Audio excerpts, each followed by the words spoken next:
Welcome to the Archive Network. I'm Aurelius, and with me as always, Malik. We curate the conflict archive. Today we open a new file, War of Spanish Succession. Malik, you've had this one on your desk for a while. In 1700, the death of Charles II sent shockwaves across Europe.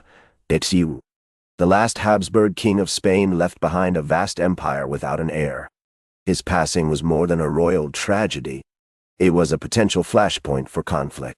The halls of power were abuzz with speculation, setting the stage for the War of Spanish Succession. You paint a grand picture, Aurelius.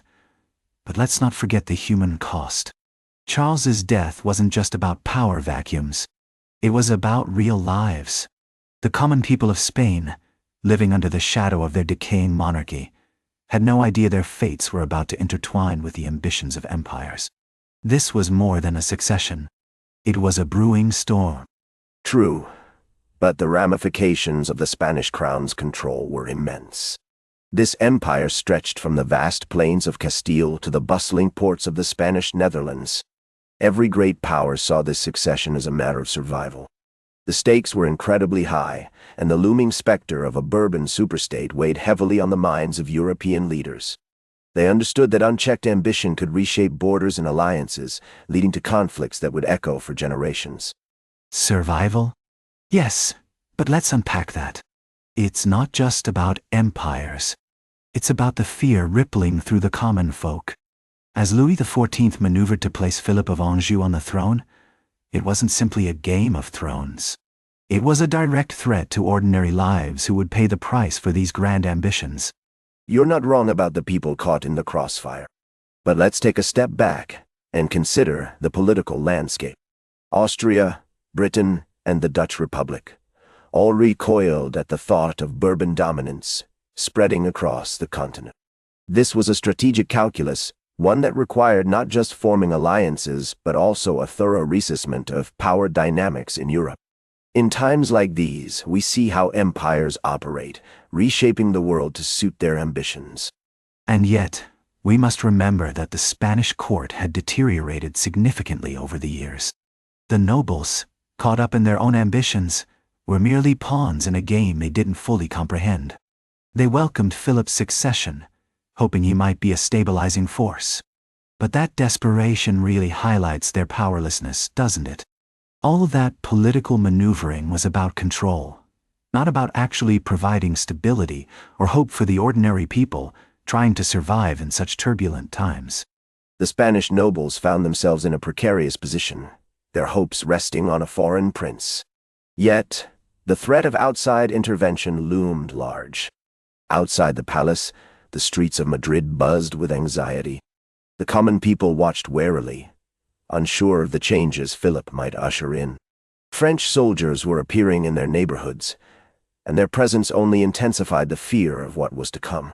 In times like these, uncertainty reigns and whispers of rebellion can quickly spread. That anxiety wouldn't be contained, though. In Vienna, Emperor Leopold I was invoking these ancient Habsburg claims to the Spanish inheritance. The stakes were much higher than just land. They were about legacy, about who would hold power for generations. The people of Europe were caught in the middle, mere pawns in a game of chess that could cost them everything: homes, families, and their very way of life. Their hopes and dreams hung in the balance, and it felt like no one truly cared. An astute observation. The Dutch Republic, already battered by conflict, genuinely feared for its survival. Their pleas for a grand alliance were tinged with desperation. But let's be clear, the balance of power had shifted dramatically. Alliances were no longer merely a choice. They were an absolute necessity for survival. The threat was palpable, looming over them like a storm cloud. In times like these, nations must adapt or risk being swept away. A necessity, yes, but at what cost? Families were torn apart by conscription notices in London. Young men were being called to serve, often without truly grasping the stakes involved. Mothers wept as their sons left for battles that were really about the ambitions of kings and politicians. These aren't just statistics. They're real lives, real heartbreak. Every letter home was filled with hope and fear. It's a tragedy for the common man that shouldn't be forgotten. The tragedy is real, but the wheels of history were set in motion long before we even realized it. As winter deepened in 1701, armies began to stir. In the fields outside Vienna, soldiers drilled amidst the frost, their breath visible in the cold air. Meanwhile, in England, shipwrights' hammers rang out, crafting new warships to meet the coming storm.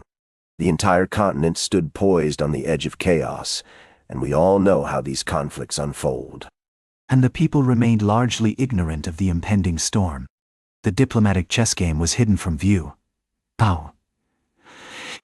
The fear of war loomed like a shadow over their lives, yet they were unaware of the sacrifices they would soon be forced to make.